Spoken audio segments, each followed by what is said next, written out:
Here's Pete. Did you watch the preview that they sent? I sent the trail. I watched the trailer. Yeah. I watched the whole thing. They sent the whole screener too. So yeah, it's in your email. Ah, there's Peter now. How you doing? Good, Grant. How you going? Super, super. Good to hear the Aussie accent. I like it. We actually spoke years ago. It was I actually had a podcast probably about 7 years ago. So it's been a long time. But I'm good friends with James Gilliland, who I know that you've been to the ranch a couple of times as well. But yeah, good to connect again. And Nicole, nice to meet you as well. It's so nice to meet you too. I feel like we're old friends now. I just watched the film like back to back to back. I watched it last night and this morning. Oh, great. Great. Yeah, hopefully a lot more will be covered in future documentaries. I couldn't cover much of the evidence because there's so much that's been accumulated. Right. I think you said 10 years worth, and that's just amazing. Like Grant runs into that all the time though, like these huge collections, it's like people amass over decades and it's like they never know what to do with it. So they show Grant. Yep, just pile it up. So yeah. It's amazing. Beautiful. Is Michael joining us too, or are you riding solo? From what I know, it's just me with you guys. I think he wanted to get a link or something sent to him afterwards. I'm not sure what he was going to do with it, but yeah, that's what I last saw. So yeah, that's great. Yeah, cool. Yeah, so we'll send him the we're recording now, so we'll send him the recording, and you're free to do whatever you want with it, and it'll be a good interview. What do you want to go, about an hour? Entirely up to you. An hour is great for a baseline. What I did was I just put together a slight small presentation. It's got a compilation of footage and it's got the alien photo, one of the latest disc photos, and I've actually got video I recorded I think 7 or 8 days ago of a disc in the sky over the home. So yeah, I've got that as well, that we can just share that together. It was more like a white light disc, but I've got a lot of more physical stuff as well, but there is a difference between those types of crafts, a big difference. Yeah. Okay. So Nicole will let you share screen there and you can do that. I'll make sure he's got access to do all that. There we go. Did you want to record as well, Pete? Because I can give you that option. You can just make your own recording. Yeah, well, yeah, I guess that will save on your end having to do anything later. Yeah, that's fine. I can do that as well. So okay. You have that permission now, and I think you already have permission to share screen, but if you want to do a test, we can do that real quick too. It says it's disabled at the moment. Oh yeah. So you're going to participants, Nicole, and then it's under security, I think now.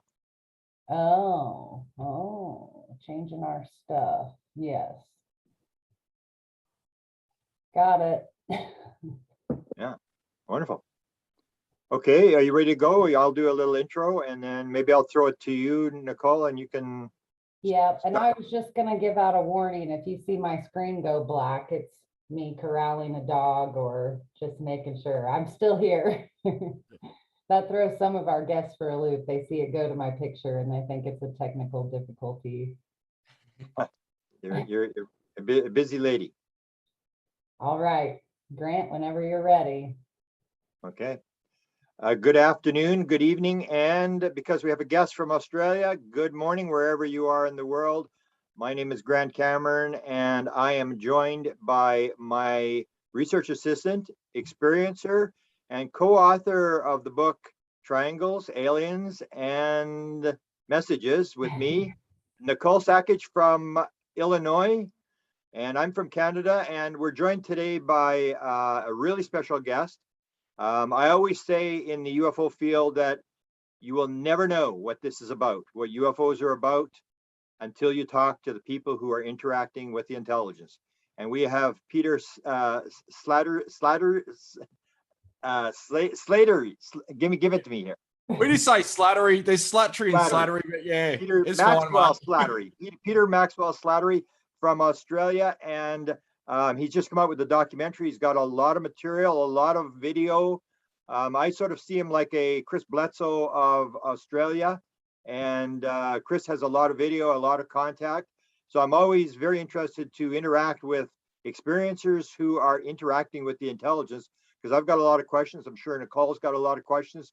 We're trying to figure out what's going on. And I think you are one of the keys that we need. So welcome, Peter, and thank you for giving us the opportunity to talk to you. Oh, thank you. The pleasure's all mine. And thank you to Nicole as well. So thanks for having me on, guys. This is such an amazing event, I think. And we were talking, I think, at the start of this, you said you've been collecting your evidence for about 10 years now, but you are a lifelong experiencer. So why don't you just start at the beginning for us? Jump on in.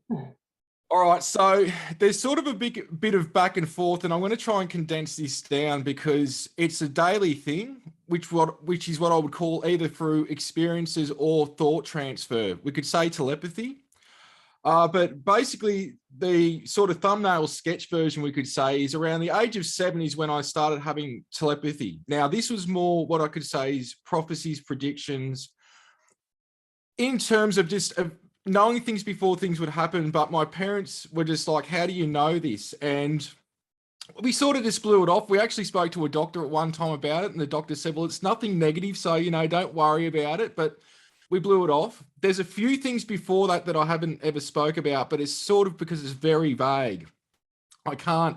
It's just little bits and pieces. But it was around the ages between 7 and 12 where I've got to tell it like it is, and I sort of dumb it down sometimes. And this is going to sound weird, but the whole thing's weird anyways, we know. I would wake up to Kurt Cobain in my bedroom, the singer of Nirvana. Now, this happened a few times, and over a certain amount of times, I would start to see Kurt Cobain as a distortion, like this. And in between that of Kurt Cobain, I would see what you would commonly call a grey alien, but it was white. Now, over time, when this started to happen more and more, sometimes it was one, sometimes there was 3 of them later on. Now, the skin texture looked like cigarette ash. If you ashed a cigarette and you poked it with your finger, it was sort of that grindy sort of look. And the eyes were more sort of horizontal than up, but they were bigger. And sometimes looking back at this as well, you wonder how you could see this in the middle of the night, or it could be early in the morning. But what would happen, like particularly one incident, I can remember turning away and there was light shining in the peripheral of the curtain, extreme bright light. Now, whether that was a craft, whether that was something else, whether it was even sunrise, I've got no idea, because you look back at this age and you don't document it. And I can tell you, I didn't know if it was aliens, angels. I didn't know what the hell it was. It just wasn't on my radar at that time. Now, this occurred on a regular basis between the ages of 8 and 12. And I know that because I moved into a particular house with my mum at that time with my stepfather. And then at 12, I moved to my father's, which is when I had my first UFO sighting. Now, I was walking down a road that people know from the town Albury called Dick Road, which goes onto the main highway between Melbourne and Sydney. Sort of halfway between Melbourne and Sydney, but it's more towards Melbourne, like on the border of New South Wales and Victoria. And I was walking down the road, going to a service station, gas station, you guys call it. And I can remember I had one of those bottles that if you fill it up with the slushy, the slush puppies, but it was like your own bottle you could take there.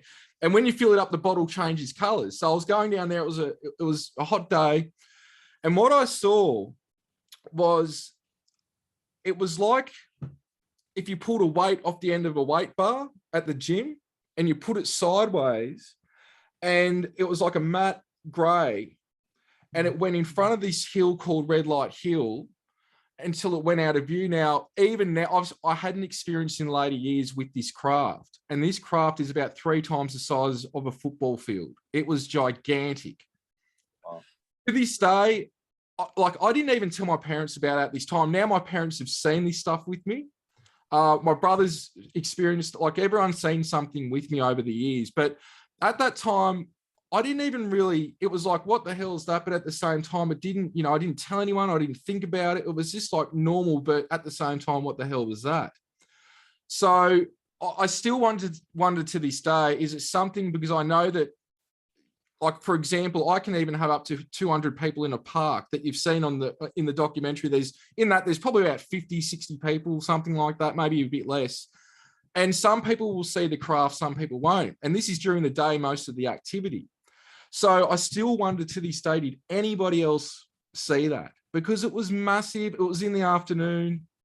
You know, it's just something that plays on your mind. But from that time onwards, I would have what we deem as high strangeness activities, seeing apparitions, shadow men, objects moving or being thrown about the house.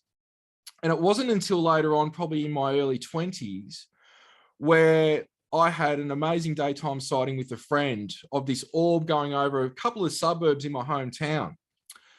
And after that, it was around 2010 when I started to see and film these objects on a regular basis that ended up on the television, which I didn't go to them to. They somehow found out about it and came to me. I contacted the Australian Air Services. I've still got the email where they told me that the airport for my hometown, which is a small town, I live about 40 minutes from there now, the airport's shut. But at that time, at night onwards, because it's such a small town, they said they've got no logging of helicopters, anything, because I was just trying to figure out what the hell was going on.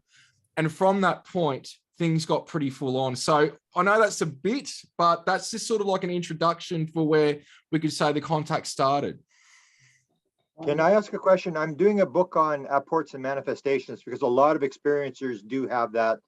So can you elaborate a little bit more on stuff that's moving around, and do you have stuff disappear, reappear, flying around the room? What is that kind of stuff? Because a lot of people do experience that, and that is part of sort of like the physical evidence that they went to the Defense Intelligence Agency. That's why they went to Skinner Arca Ranch, to look at that kind of stuff. They're trying to figure out, how do you put bulls inside trailers? How do you make stuff appear and disappear? So talk a little bit about that for me. So it could be remote controls, phones, crystals. I've had crystals appear while filming a craft, appear at my foot, where I hear it like it's something like as if it was dropped, and I look down and there's a crystal there. Wow. Like a curtain being pulled up, and you'd go and look and the window's shut. So there's no wind, there's no fan, there's no nothing. It's like literally somebody's grabbed it and just pulled it up like that, and then, you know, dropped a shoe flying across the room. Mm-hmm. Like, I'm just giving examples here because people have to realize when this is a regular daily thing, it's just another thing. So there's so many examples that I could give, and yeah, it's just, that's the way it is. Yeah, it's that trickster thing. Were you able to talk to it? I mean, were you trying to interact with this thing, or did you realize somebody was trying to get your attention? The interactions didn't get, we could say, to a basis where there was face-to-face contact for a period of 6 months, and it's on a regular basis, meaning once every blue moon, I will have physical interactions, with one being in particular. But what I found out later, so I'll sort of go forward a bit more to explain this, because it gets a bit complicated and it's probably going to get far out, because That's good. Later I found out one of these beings is actually a different aspect of me. Okay.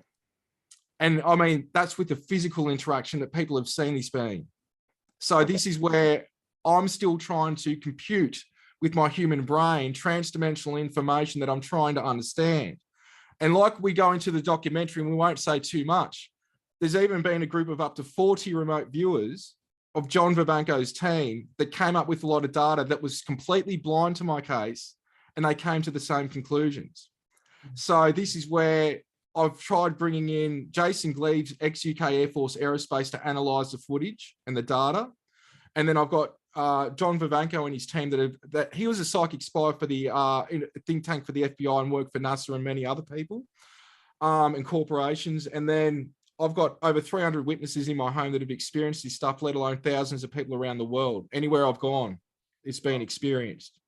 So in terms of what happened was, after around 2010, when I'd start to film this stuff on a regular basis, what happened was I started to see orbs come into the house, blue orbs in particular, but there would be different manifestations of different orbs, apparitions. Now, it got to the point where in December, I think it was of 2011. Don't quote me on that date, but I think it was around that month and that year. I was in my lounge room and I had a being appear that was about, let's say, 7 foot. It had humanoid features, but it looked like it was made out of liquid light, and it looked more masculine than feminine, but it had no private parts. It was just, that's the way I can explain it to you. No clothes on? No, it was just made out of liquid blue light. Okay. It was like a teal color. It wasn't like green. It wasn't, it's like a teal color, but it was more like a baby blue, like a light blue. And it looked like it was liquid light, but it was condensed. And there was this is what's weird about this too, is that when I see this being, I know I'll explain more in a moment because it's a group of beings, there's white light that emanates from them, but they're blue. Doesn't make sense with physics. You know what I mean? If it should have a blue light emanating from it because it's blue, but it doesn't. Yeah. Now, at times when these beings appear, there's lightning in the room that will first manifest. It looks like lightning, flashes of light, and then the beings will appear. Now, later I found out that these beings are the blue orbs. Wonderful. So it was through a consequent event where I was approached by 2 of them in my office where I was meditating at that time later on.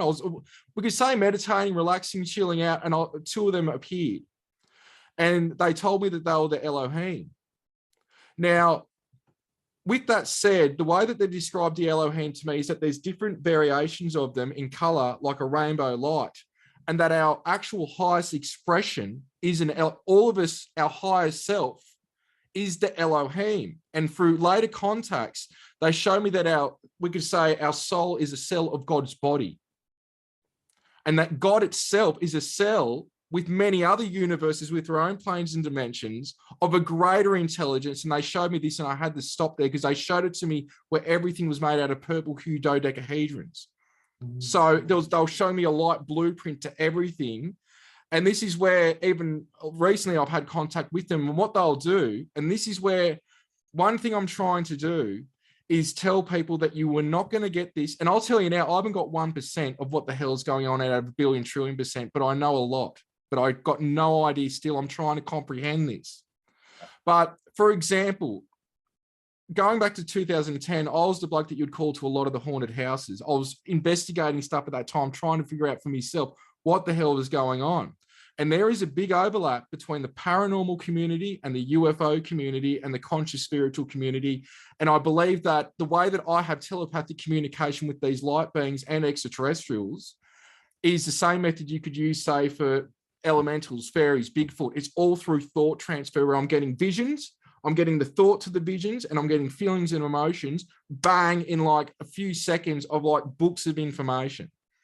Wow. That's the way that it operates. And it's very overwhelming at times because your body computer can't decode what's going on 100%, because we only see a fraction of 0.005% of physical matter, which is the visible light spectrum. Your pineal gland, which has got calcite crystals in it, I believe, pick up the information, but your brain, your human brain, is still what decodes that information into a way that you can digest and fathom it. So there's a lot of stuff that gets not translated if, I guess, either one, you're not open-minded enough, or your brain hasn't got a reference to decode the information. So I'm going on a bit of a side thing there because this is where it gets very deep. Like what I'll tell you, and I'll go into the extraterrestrial groups that I've been in contact with. But what I can tell people is that extraterrestrials, I don't care about what dimensional density you talk about, it's the bottom 5%. Because once you get past the extraterrestrials, you start to go into these other 90% of realms where there's no planets, there's no stars, and then you pop into what I call the geometric light realms, which are fractal geometry. The intelligences are in there, and some could call this the angelic light realms or what have you. And then you hit source, and that's where you're just plugged into the mainframe. And this is like what I would say where I go every now and then, but mainly it's up to those geometric light realms. And what they're showing me is that the extraterrestrials, even though some of them are looking down at us and they're actually looking up to us in the human experience, what you've got is a component where I say, don't look up to the extraterrestrials. They're just our greater family. The celestials are our greater family.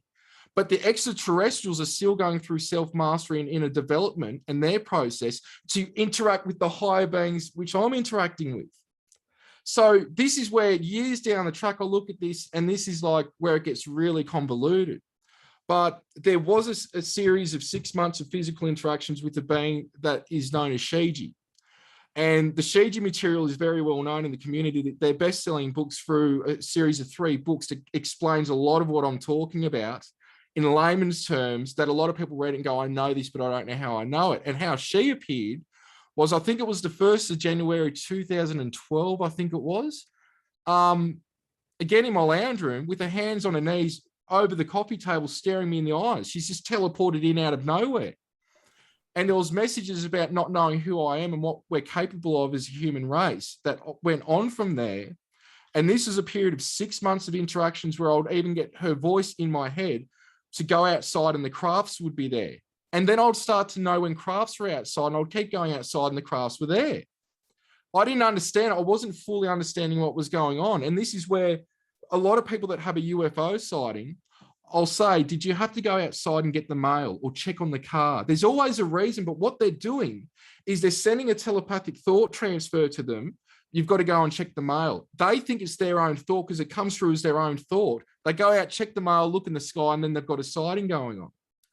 So it's very layered, and I know I'm going all over the shop because it's all connected, and I'm trying to really go and say here that you've got to listen to experiences. Believe me, don't believe me, I'm beyond that. It doesn't bother me. But what we're seeing is with the disclosure movement, the work that you've done for many years, Grant, we've got to a point where I think if we look at everyone's information, see what correlates, and we start to see correlations, that's where we've got to go. And I must say, what frustrates me, and I know you've talked about your personal experience, is that I know a lot of these big names in the community when I've talked to them privately. And you wouldn't know that they've had an experience in the public eye, but when I go, all right, mate, there's a reason you're doing what you're doing. You've had an experience, haven't you? How do you know that? Well, it's not bloody hard to tell, mate. But I think if these people with these credentials started talking about them as well, and I know that they say, I don't talk about them because it would mean I would have no credibility. Well, we're not getting much further with you not talking about it either.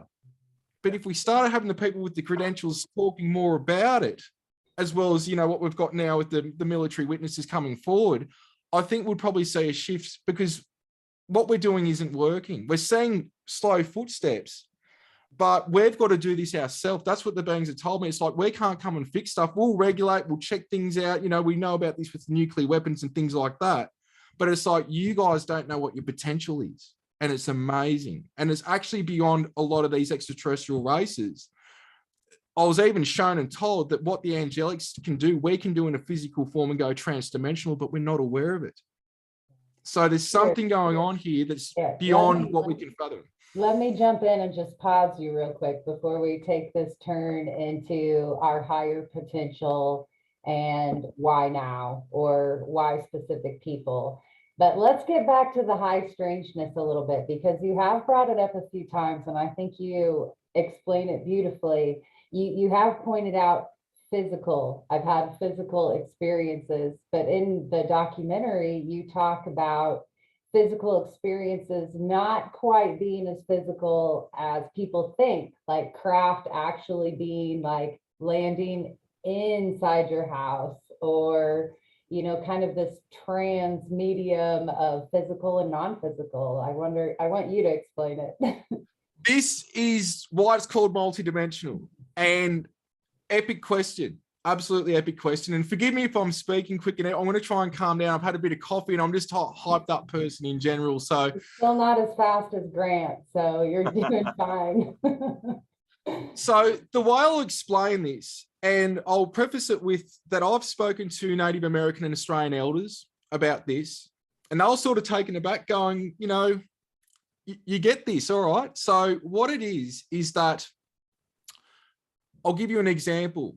I'll be in a room, or I'll be in bed, and I'll start to feel like I'm vibrating, not the bed. If anything, the bed's probably vibrating with me. There's a energetic, let's say there's a vibration. I can close my eyes and I can see the beings on the craft. Like there's all of a sudden I close my eyes and I see beings and I'm on a craft. Now, sometimes it might look more material, like a physical thing. Most of the time it's structured from light. Yeah. Now, to describe what you see on craft. Yeah. So the way I can describe this is that what's happening is, and how I believe a large majority of people are taken, and I don't think they're taken to another star system into space, anything like that. Though those things do happen.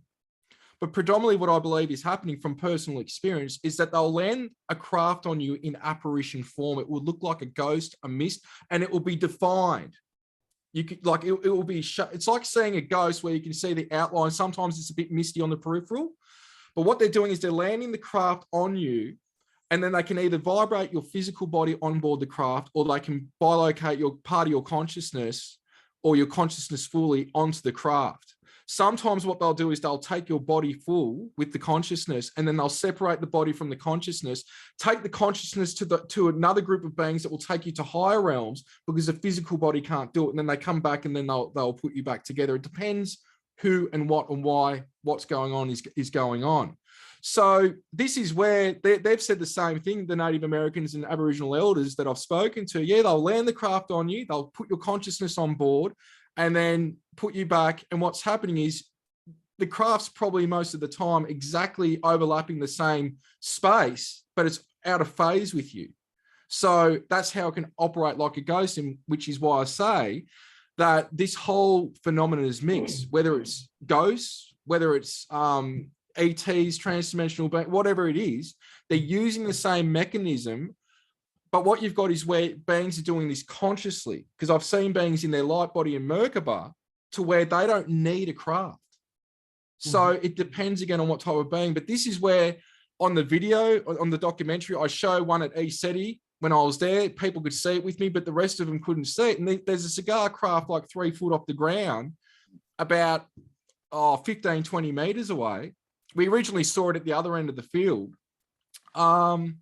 There's witnesses where they'll land the craft on the group when I take people out or they're with me, and I'll say to them, the temperature's just changed. It almost feels like we might be wearing jackets, it's cold weather, and it becomes tropical weather. And I'll say, walk until you find the cool air, and then you can find the dimensions of the craft, and in your peripheral vision, you can see the craft in apparition form. And if you sort of look side on, you can actually see the beings phased out within it.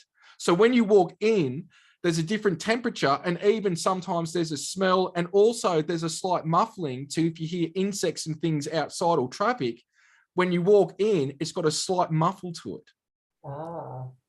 So I hope I'm explaining this okay, because it just takes a great way to describe it. I mean, I think a lot of people kind of travel over that little detail to where it's like they think the craft appears and everything goes silent, you know, like you can't hear the animals or the trees or the wind, but it's actually, you might be inside the sphere of the craft at that point when you hear it go muffled. But another thing I want you to describe is being on board craft. I heard a part where you were describing the light and the curvature and no corners and things. We talked to quite a few experiencers who describe it that way.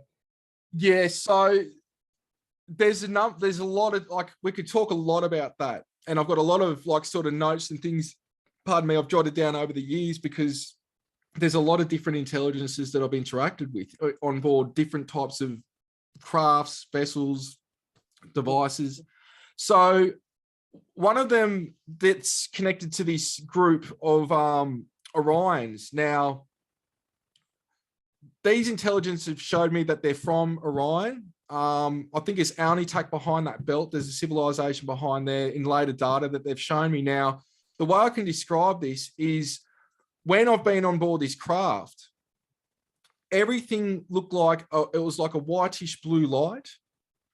And one of the rooms wasn't big. Like this room was probably, I've never even really described the size of it, but it was probably maybe about 6-7 foot wide by about 10 long.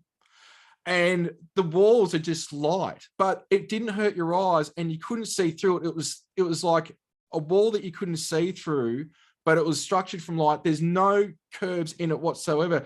There was crafts chairs in there that I later found out that they can just manufacture or manifest anything they want. And I'm not sure how this was done on this particular vessel. I know on other ones, they've got a type of memory metal where the chair can just manifest from the metal on the floor and just all of a sudden you've got a chair, like almost like Terminator 2, that sort of liquid metal. And the craft's operating like that, which I know I saw data recently where the US have admitted they're working on a type of memory metal that can just shape and form and do all that sort of stuff. So we're getting there. There was these two. I heard you describe some craft, and I've heard others describe it this way too, that some craft are actually grown. Yes. So there's other ones that I've been on where they're like, it looks like you're in a white room in a movie. That's all it is, but you're inside a device. There's other ones that I've been on where the world, like there was a disc I was on and it sort of went like that. So sometimes you might have different compartments from the bottom, the middle, and the top. And that's more with what we could say is lower advanced civilizations that are still more advanced than us, where there might be navigation systems, propulsion systems, and I've seen those types of things as well. But one of the really cool ones was where the walls looked like mother of pearl. Oh, wow. And it was living. So the craft is in and of itself has a consciousness, its own consciousness. Then yes, I can say that there is material that I've got that I shown for a second in the documentary that I'm trying to get somebody to work with me on that, but I'm very skeptical because I know of, let's say, mainstream researchers that later down the track, and it's not known, they produced some anomalous data, but they kept some data for themselves. And that's not okay if they're going to do a proper investigation. That means I would get some details, but I wouldn't get the full picture. And I'm trying to go to somebody that I can find and be with the results and testing and get a full picture that isn't even into this. That's what I think would be groundbreaking. And I know Jack Below, I don't know him, but I know he's got a lot of stuff to do with that as well in terms of he's testing a lot of cool stuff as well. So it's great that people are doing this in the public eye like that as well. But when we're talking about crafts, like seriously, it's just like what type of car are we talking about? The propulsion systems have been different, where instead of a waveguide in some of the ones like Bob Lazar, I've seen crystals that are in there that it's like a crystal living light that is an intelligent and operating the craft in and of itself, and they'll have beings that are worker beings for it. And the craft will, the way I can describe it, it might be like mother of pearl or a different color type of light because I've seen different variations. But the craft has in and of itself its own consciousness. So some of these things are grown in space. The Pleiadians have shown one where what they do, some of these white egg crafts, a Pleiadian one in particular, they've created going like this from their own consciousness. And what they were telling me is that it's a device that they create from their own consciousness to protect them from outside environments and influences. So they're not evolved enough yet to be in a Merkaba, but they can create something with their own consciousness like that. And when you're in it, through their consciousness, they could make it look like you're in an ocean forever. Or it's like almost like a holodeck, but there's no technology. It's their consciousness that creates it. And there are actually a lot of these beings, specifically the Pleiadians, are us in the future that came back, and they did have influences on Atlantis and Lemuria, but they're actually us in the future. And there's a group in Orion that are us in the future as well. Some of these greys are connected to events, solar events that the Elohim was telling me they happen, but they don't happen anymore, which I'm confused about that. And they said, you're not thinking multidimensionally about it. And I'm like, well, you know, what can you do about that? But those white greys I spoke of, they're actually what I can describe as guardian beings. Now, we hear about different forms of guardian beings. These beings aren't negative. They are beings that work for a conglomerate of councils in different sectors that they are like worker beings for them, but they do have their own consciousness. So they're not like a negative type or from Zeta Reticuli. These beings are like purely made from higher dimensions to do lower dimensional work. If the high dimensional beings can't come down the planes and dimensions to pop in, they've got these beings that will like take me, for example, and then pull my consciousness out of the body to go to the higher realm. So I can do that myself at times now as well. So they will also show me those white greys as well. And why even call them greys? I should call them whiteys or something. I've got no idea. But there is those beings assigned to natural and man-made portals, and man-made portals that are unknown to those that created the portals, to sort of monitor what the hell is going in and out, and what we could say less advanced civilizations that don't understand the operation of all this, however it works. They sort of like a regulatory commission that sort of observe and monitor and log what's going on, we could say. So, yeah. Question for you. I want to ask more about the technology and especially the dimensional stuff, but you're talking about what a lot of experiencers talk about is interaction with a whole bunch of races. So can you explain are you picked for this? Is this a pre-birth agreement that you came in? Have they explained this, why you would have an engagement with this race and then this race and then this race? What is your position in this? Like why you, I guess the question would be.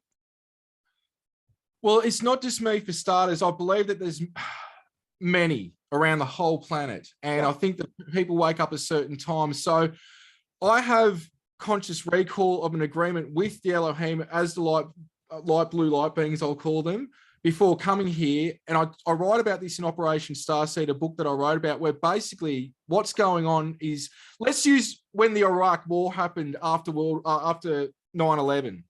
Now, the way I explain this is, imagine that the Allies and the US, they're the star nations, and Earth is Iraq, and you're trying to go in there and liberate the people. So the way they showed it to me was that there is negative influences that are connected to AI, that the fallen Elohim actually created the AI.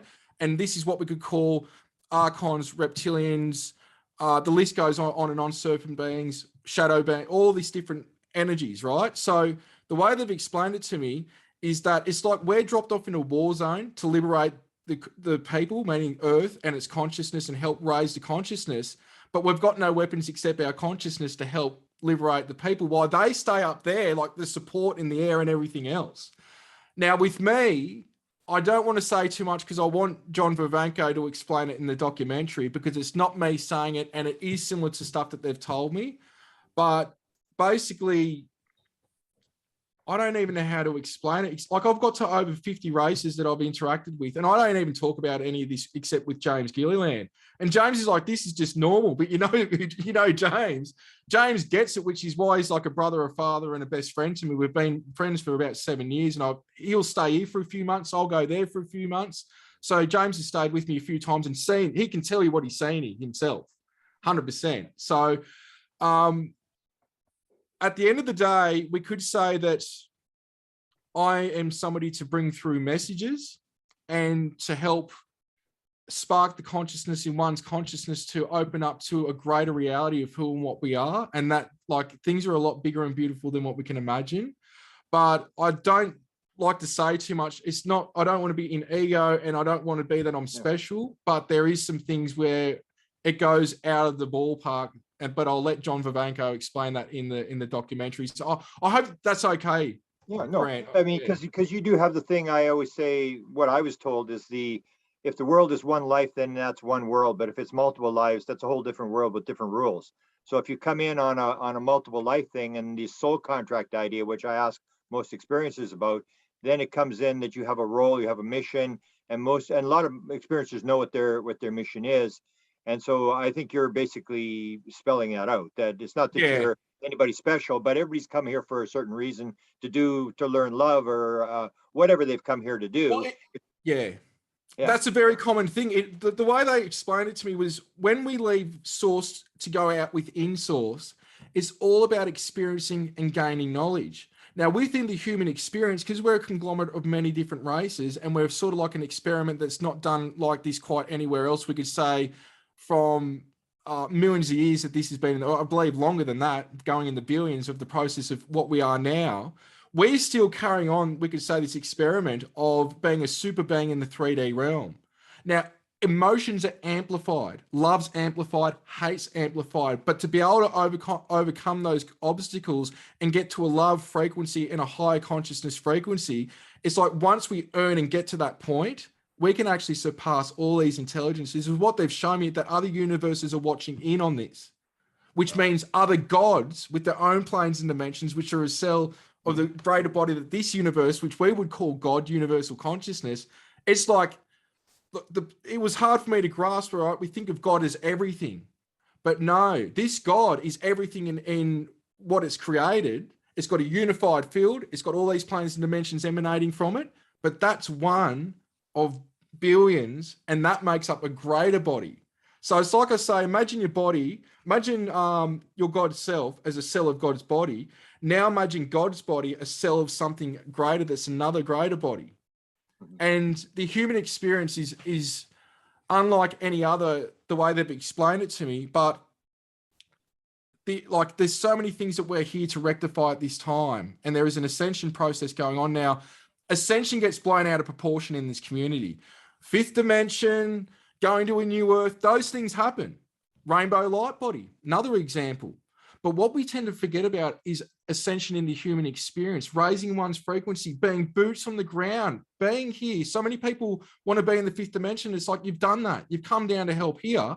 Forget about that at the moment. Let's focus on here and raise the frequency so we can all ascend. And I believe from the information they've shown me, some will go and some won't. And those that won't shift to a higher consciousness. It's not that they're bad people. They're just not ready on their individual soul journey yet to go to that next level. And eventually they will. So there's a whole lot going on. Yeah. So let me ask a question then about the role of what's actually going on, because on Earth we're into, whoever's got the most toys when they die wins, that sort of thing, that we're gathering stuff. And you get this idea when you talk about the beings that it seems like, and correct me if I'm wrong, the whole thing is about raising consciousness, making the world more complex, more magnificent and stuff like that. Is that what this is all about? Is them raising your consciousness, you raising other people's consciousness, everybody sort of being this altruistic? Because people will say, why did the aliens come here? Like, what's their motive? I mean, what are they trying to get from us and stuff like that? And you're talking, I think what a lot of experience is this altruistic thing, that everybody's there to help. Everybody's there to raise consciousness. Is that what this is about, or raise vibration or understanding and stuff like that? All right. So this is where it's going to get laid, because not all beings have our highest interest at heart. That's for starters. But what I'll say is predominantly they do. Predominantly they do, depending on the race and what's going on. Now, the way I can explain it is that this is about soul evolution to where they've shown me. You know how a cell in our body rejuvenates every 7 years? Yep. Well, they showed, I think it's 7 years, but anyway, the way that they've showed it to me is that this universe is an implosion, explosion, toroidal field that on a blueprint level that will rejuvenate itself like a cell rejuvenates itself, to where it will start over again, and everything it's done, it will never do again. It will learn from all that and do something bigger and better. Now, why I'm saying this is I was shown that once we get to a certain level of consciousness, we could be what we could say is an ascended type master. I don't want to get all airy-fairy here, because I'm really not an airy-fairy person, and I think there's a lot of real stuff to it. And I had to learn to sort of, like, what I can tell you is I don't trust everything that the beings tell me, but there's most beings that I do trust, because it's the fruit of the information. How's it about you being a better person, being of service? Is it nonsensical, which is usually trickster information? Or is it misleading and about being external rather than going within? But one bit of information is that when we get to a certain level of consciousness, we can be a master, we can be of service to others as a transdimensional being, and or we can divide off from this universe and create our own universe with its own unified field in the planes and dimensions. Like you as a singular cell of this God's body can divide off from this universe and do that eventually as well. So it's like, it's just about experiencing and gaining knowledge, but the love frequency is what brings you up to be the observer, rather than being somebody that's reactionary mind, that gets you to the higher states of consciousness, to where imagination is creation and it's unbounded in what it can do. But with that said, the negative have a purpose in all this. The way that they've shown me is that the negative beings, it shows one how they don't want to be vibrationally. So it's like if you're being affected by negative entities, it's showing you what you don't want to experience. So in effect, it's almost like boot camp for raising your consciousness to where these energies are down here, but they can't affect you up here. That's why a lot of these intelligences, depending if it's a very high vibrational being and a very low vibrational being, meaning something that serves to self or to the AI and Archon network, when this being comes into its presence, it's got to go. But it depends on, sometimes you've got these two energies that will fight. because there's bipolar opposites, we could say, of the same thing, that there's no way that this energy can push this one out and this one can push the other one out. They've sort of like on a meeting level to where there's this like source duality sort of thing going on. So it's very laid about why all this is going on. It is about raising one's consciousness, but there are races who want to take certain things from humanity. Some beings just want to take the negative energy. Some people want to control and dominate and keep this, what we could say, vibrational frequency up to where we can't see them. And it's like pushing on humanity, because I've been shown a lot of stuff to where our cities are actually like computer circuits that are contributing to the artificial intelligence, keeping it in play. That is part of putting a frequency out there to where we can't see these lower vibrational energies or higher vibrational energies. But going back a very long time, before even the Egyptian pyramids, there was crystalline pyramids on many planets, including here, that created like a light grid to where there was like high consciousness to where you could basically just teleport from planet to planet and walk into these things, just very much like the pyramids of Giza, I believe, that they're stargates as well as healing devices and free energy devices as well. Would we be a good race or a bad race? Because I mean, if we take a look, I mean, we're the ones with the nuclear weapons that are prepared to drop them on millions of innocent civilians. I mean, are we considered one of the sort of the lower vibrating races? It's a mixed bag. It is really a mixed bag. And I think you've got this with a lot of races before they hit that point where there's a leap in evolution. They've gone through the same trials and tribulations as us, especially the Lyrians, the Pleiadians, Arcturians, Sirians, Andromedans that are local to us in this constellation, as well as many other races. We've actually got connected genetics to all of them. And that's from the communication. They've told me that we've gone through what you've gone through, and you don't realize what your potential is if you got your stuff together. So we are a mixed bag at the moment in terms of it's good, bad. It's just, I think if people really knew what we could create here on Earth, people would get their act together and just get over their indifferences and their ego very quick. And it's a sad thing because I know what we're capable of. That's the bottom line. So it's a mixed bag, you know, that we've got, you know, it's any city, any town, you've got good people, bad people, people that are enlightened, people that aren't. It's just the way it is, unfortunately. But that's the information I sort of focus in more on is self-mastery now, because I think a lot of stuff that we've talked about, it's great.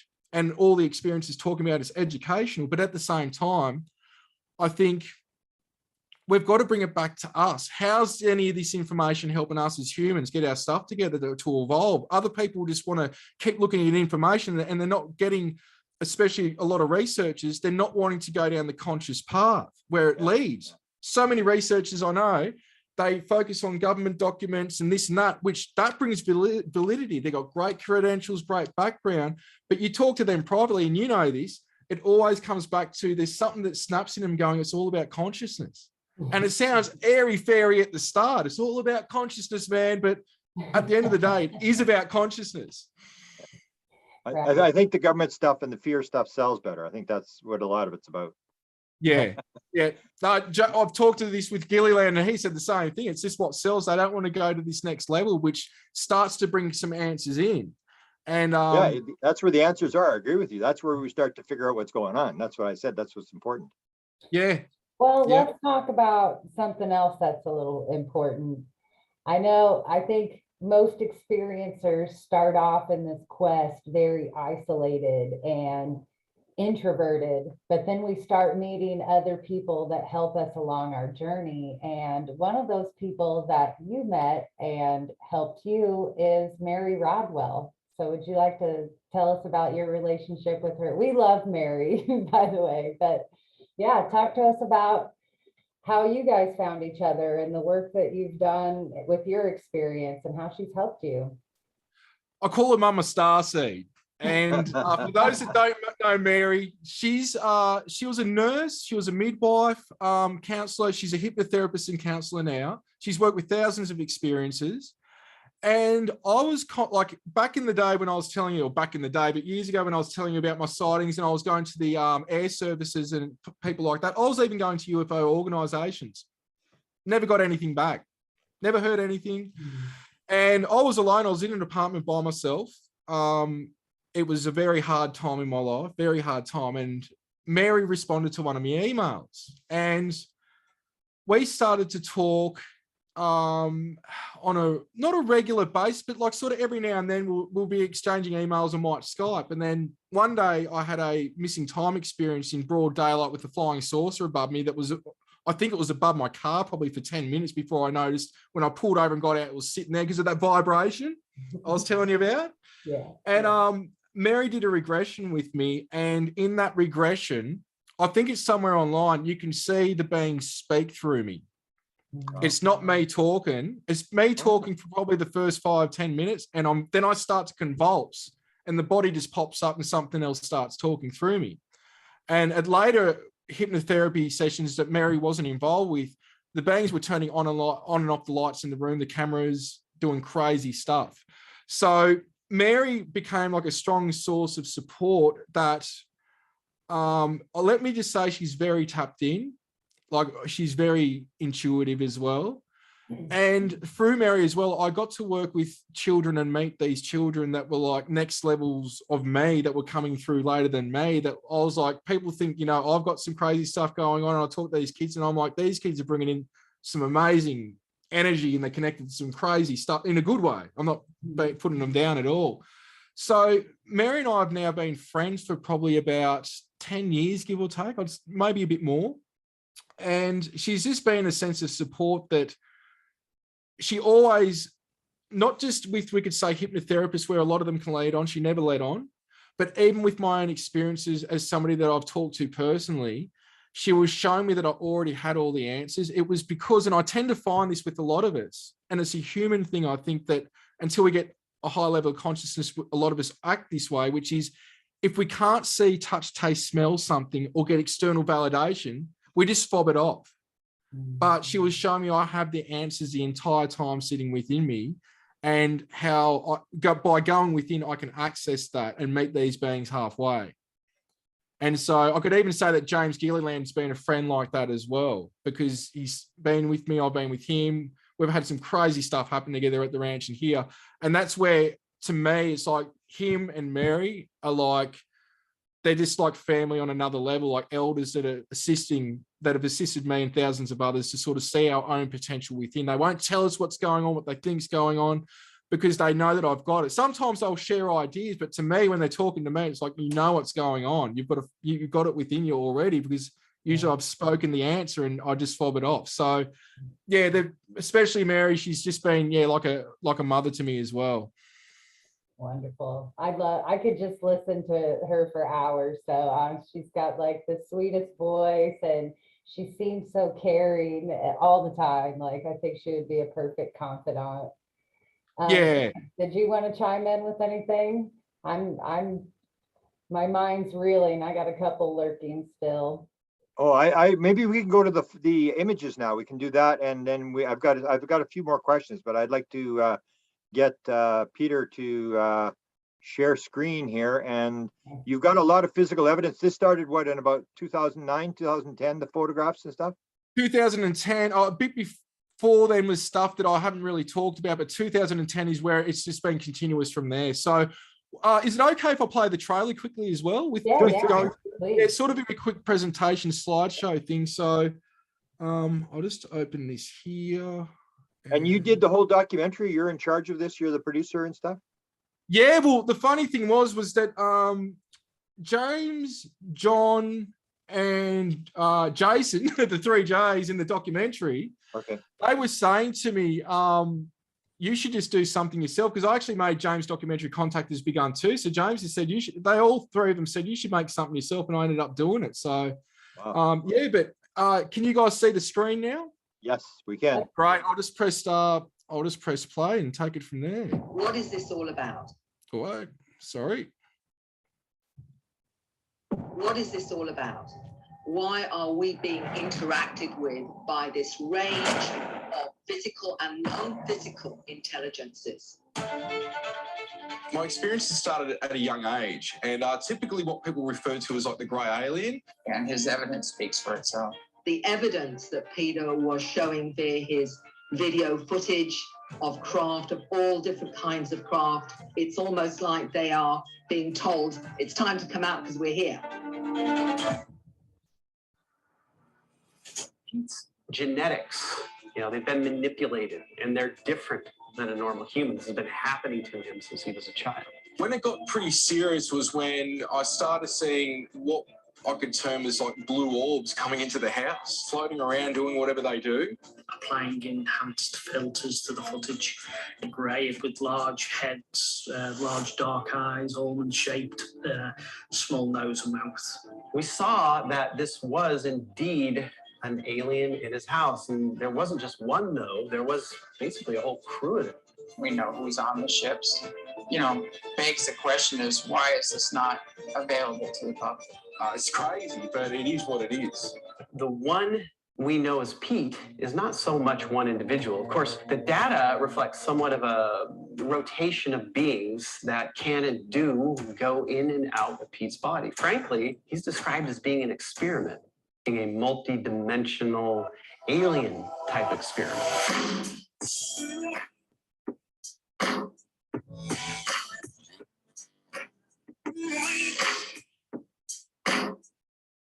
So that's the trailer, and this is just a quick compilation of crafts. It's like a little video. There's no sound of this, so I might describe some things over the top here. Yep. But this is a compilation of crafts over the years. So there's a few thousand photos and videos over the years, but this is a craft. In a lot of the originals, you will see the trees and everything that you can even see these online. So there's gutters, trees. You can see reference points with this.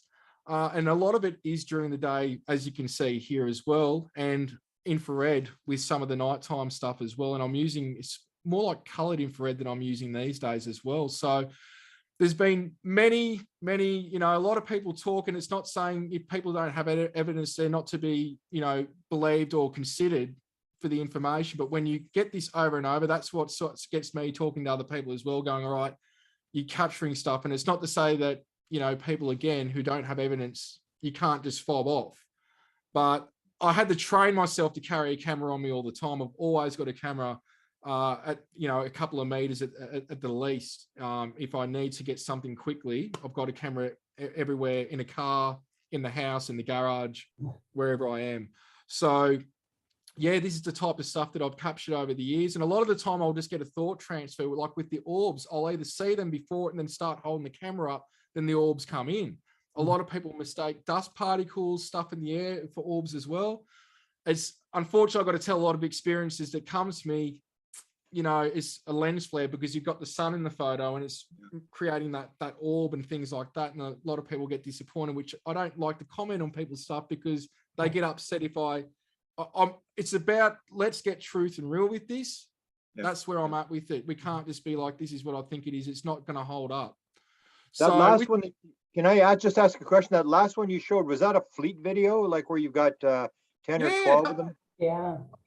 I think there was all up about 30 of them, but I think there's probably about half of that in the footage. Yeah. That was a daytime one. Yeah, those became famous in Mexico. That's where they started seeing those in the 1990s. Those what they called fleet videos, where there's whole piles of them all moving around.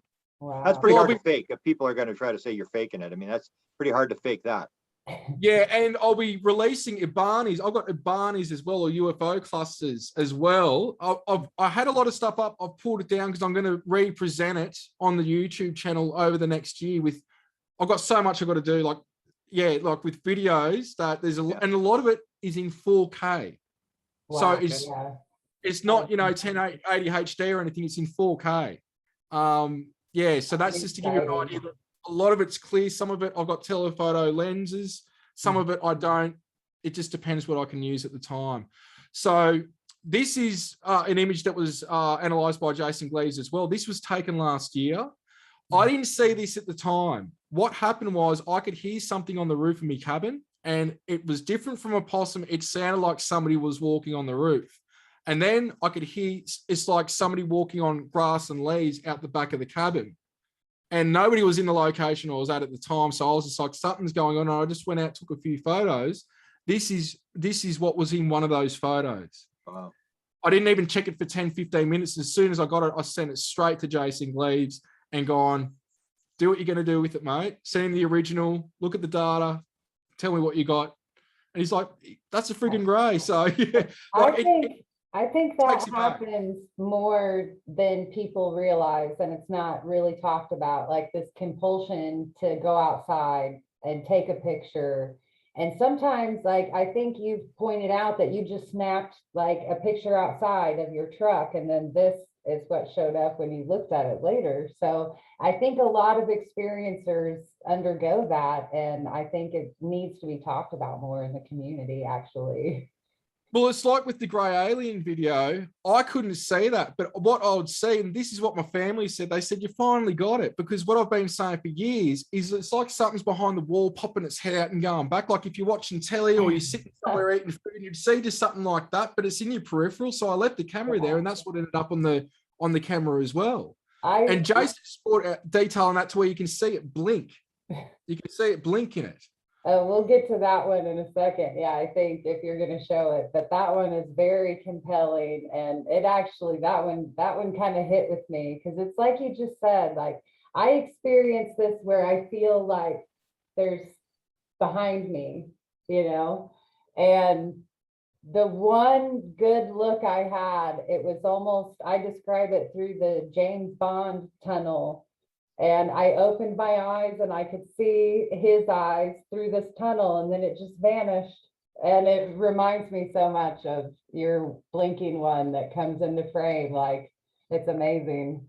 Well, this is where it's confusing, because I didn't get a dead on look at it. I could only see it in the peripheral, and every time I'll turn, it would be gone. John was saying that there was a team of them there with the remote viewers looking at it. I don't have that footage in what I'm about to show you, but it is on YouTube. Anyone can watch it. Some people say they just see a head, but then I had a Japanese TV crew come over, and when they did the analysis, they reckon they could see the body. They'd done an outline of the body as well. So wow. It's just, but I have seen the heads appear, just heads. This is where people are like, what, just a head appear? Well, it's possible that it's just a head too, because I've had that stuff happen to me. I've had like white lights open up with the grey pop its head in and then implode on itself. And it's like, who's going to believe that type of thing? You know, it is what so many people that describe seeing faces in the orbs and things like that. So yeah, just a head doesn't seem to throw me for a loop anymore. Yeah. Let me ask a question. I've interviewed Yossi Ronan, if you know him from Israel. He talks about how the beings leave, where they all hold hands and they start making a circle, and they go round and round and round, and they go faster and faster, and they become translucent so you can see through them. And then they turn into light, and the light goes into a ball of light and disappears. So is that what's happening here, where it's coming out of like a ball of light, or it's popping in, and it's not really walking in? It sort of manifests and then it demanifests. Is that what we're happening? In some cases, if they're more physical, like if they're a little bit more evolved than us, they'll have a physical, what we could say, nuts and bolts craft, though there's no nuts and bolts in it. Yeah. And what's happening is the craft, different propulsions. I've seen different magnetic rings within it that are spinning it different ways. I've seen stuff similar to Bob Lazar's setup, but I don't know what was actually operating it. Another version had the crystal in the middle. But what I know is that they vibrate it to where it goes beyond light to sound. And then they navigate through consciousness and rematerialize it where they want. And that's stuff that's not too far ahead of us. Because the way it's sorry, you're right. No, I just want to, you mentioned vibration again. Is vibration, because Tesla said, if you want to understand the universe, start thinking in terms of vibration. So are we talking time, space? Or are we talking like levels of vibration, like frequencies on a radio, where they vibrate in and they vibrate out? Is that what's going on? Or all of the above? But I'll explain it like this. Everything is consciousness and awareness, which then, once it breaks down, goes into a vibratorial state, which is sound. Sound creates light, light creates physical matter. And they said, if you get that, you've got it all. Because I can tell you now, in recent research I did to look into this, and I have scientists come to me about even the electron and the things I've said in the past, going, how do you know this? Because I know that an electron, for some of these beings, they break down to an electron, and because all electrons have a symbiotic relationship, they can just pop out at another electron and remanifest there. Some are working through photon light, but what's happening is, it again comes down to, with the Hadron, for example, they're now smashing light particles together and creating physical matter. So if you can do that, what can you do to backtrack that? So this is where it gets crazy. People talk about light beings being ascended. All right, so they may be at a higher state of consciousness, but if it's material matter, if it's light, and if it's sound, it's an outside aspect within source. It's not in the unified field. So even a vibrational beings could even be a dense form of physical vibration. You can't see them, but you can see a distortion. Yeah. And then you've got light beings after that, and then you've got material beings. And right now we've got our light body that overshadows this vessel, and really only a pinpoint of awareness of that anchored into the body computer to where we're experiencing this 5 sense reality. Really, we've got 7, which is also the mind's eye and telepathy. So it is all got to do with vibration, and it depends on the consciousness and level of those beings to what terms of propulsion or transport or teleportation they'll do. Because again, a lot of them can do it through thought. Wow, fascinating stuff. See, Grant, Yeah. he calls it the body computer. That sounds a little bit nicer than my meat suit. Is how I refer to it as. Even body computer is a bit weird for some people, but it's the best way I can describe it. It's just a biological computer, and the software is our soul operating it. Have you, the question just popped in my mind. Have you had government officials, because they're trying to figure this out as well. Have you had people that have tried to sort of pick your brain to find out what you know? Because that's the problem I find with the UAP task force now is they're still doing grade 1 stuff, like closer and closer photographs and, interactions and stuff like that. But in terms of understanding what's going on, they've got to talk to people like you. Have they interacted with you that you know of in terms of trying to find out what's going on, or are they all just interested in their weapons and their material stuff? I've had a lot of people from whether NASA and other alphabet agencies talk to me in Australia and abroad. When I'm in America, I talk to a lot of people that are in the military, Air Force, what have you. So yeah, it's some of it has been intimidation in terms of I've got a lot of black helicopter footage. It goes beyond that. I've been shot at, and I've had weird white bands. And I'll give you one example I've got on video that I haven't shared, but I've got the video. I got back from the United States, and I bought a computer that was only to be used for presentation. So all it had on it was my presentation, my slideshow, and that was it. I did a round of presentations. Went from Colorado, Denver to LAX, which the last time I saw the computer was in Denver. Got back to Melbourne, Australia, because I went to LAX, then Melbourne. Got home, and every time I opened up the laptop, because I had video files I'd put on it to get off, of certain things that happened while I was over there. And every time we opened up the computer, everyone's internet would cut out but the computer I was on. And this got bad because other people that I was with needed their internet. And so we were wondering what was happening, and we rang up the internet provider, and he said, can you plug your computer into the modem? Actually, like hardwire it into the modem so we can discount Wi-Fi. I didn't know what was going on. This guy was an American, but he was running the internet company here in Australia. As soon as I plugged the cord in, I had a red box appear on the screen that I've got snapshots of somewhere with a huge amount of digits in it, and it made an alarm sound. And he goes, this is interesting. He goes, can you give me the numbers? And I'm trying to ask him what the hell's going on. He's like, just give us the numbers. Long story short, after about 20 minutes, he worked out that everything on that computer was being uploaded, went to about 5 places, and then went to Sandia Labs. And he said, I don't know who the hell you are, but I can't explain this, but this is what's going on. And after that, I put the computer on the steps and stepped on it, broke it, and threw it in the bin. I was doing an interview with Betty Andreasen's husband, and they have the black helicopters and all this sort of stuff. And I said to him, I said, well, does your wife get downloads of how the craft works?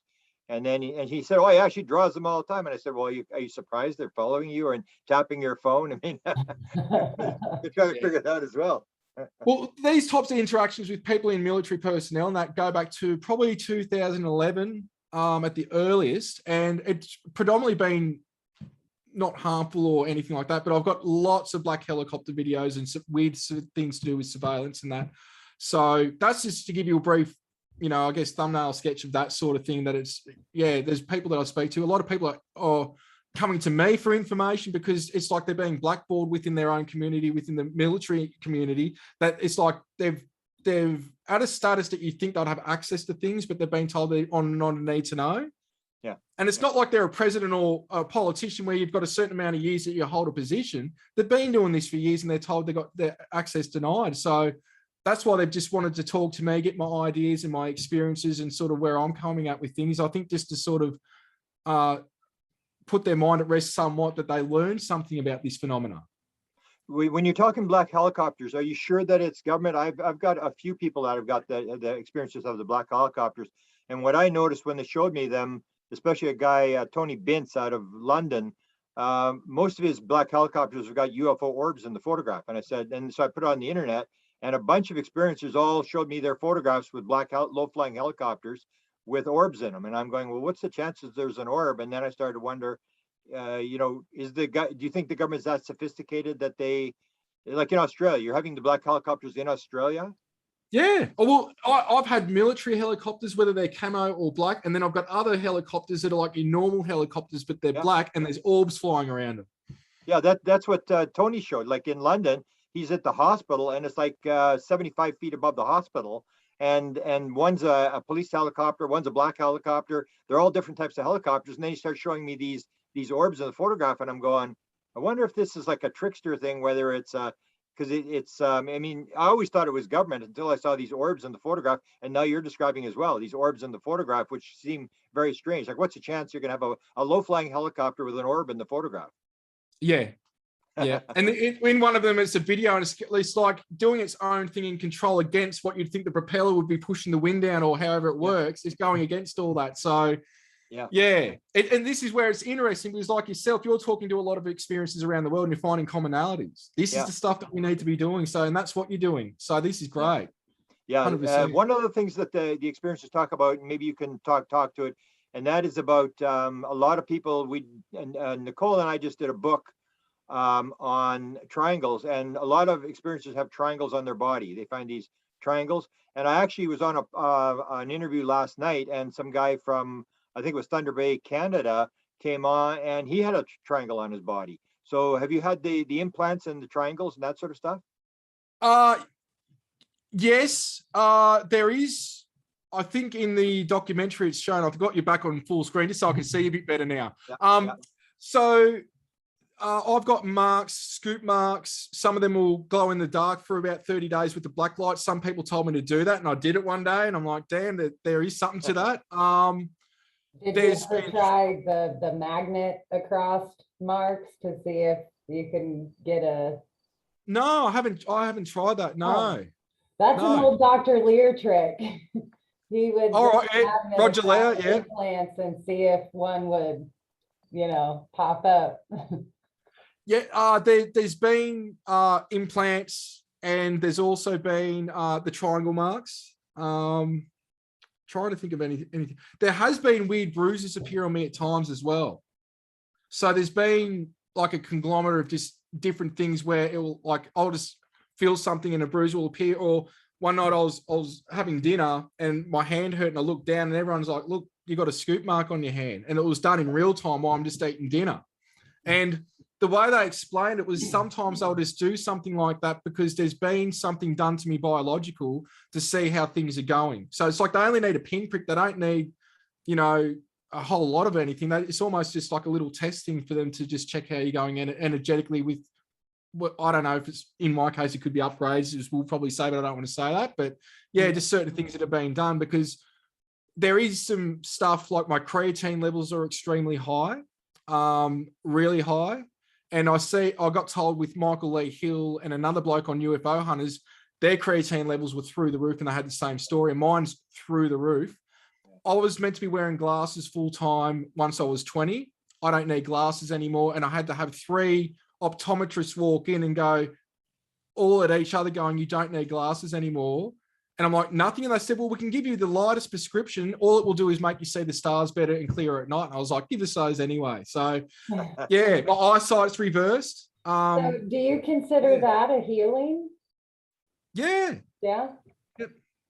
I was just wondering. I mean, these things happen every day. And like you said, some of them you blow off, and some of them, like you even said, like it takes you decades to realize, putting all these little micro steps together over the years. And that's what I had a surgery experience that I now, 10 years later, am starting to think it was a healing scenario. So it was my first out of body scenario too. So it's part of my journey as well. So it's amazing.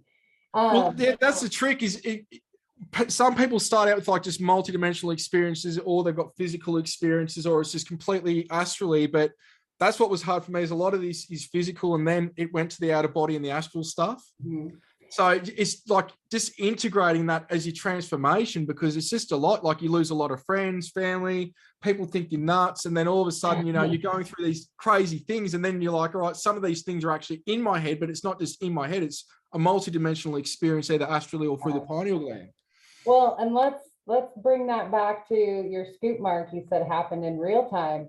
So do you think that was happening to another dimensional part of yourself and then it appeared in our reality? Or do you think it's kind of like a nod to let you know, like there's something physical about this, like almost like, Grant, how do you refer to it, as like an would aha say moment, or it's just part sort of of the the theory? signal. Wow.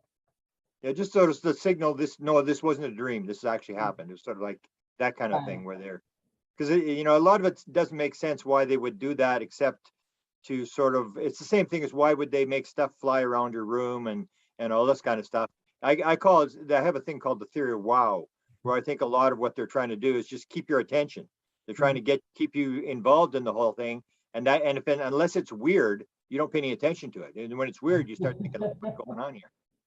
100%. It's just hard, because when you're dealing with some of these beings that are a high level of consciousness, sometimes they've only given me a piece to why they've done what they've done, because I won't understand it. Where 3 years later, they'll tell me, and it's like, oh, now I get it. And they're like, if we told you straight up, you wouldn't have understood it.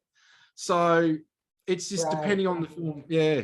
So do you get that, or I guess we could just generally speak about what kind of messages come through to you, and if you've had to undergo some sort of lesson, if you've learned lessons along the way, or maybe even had to repeat a few.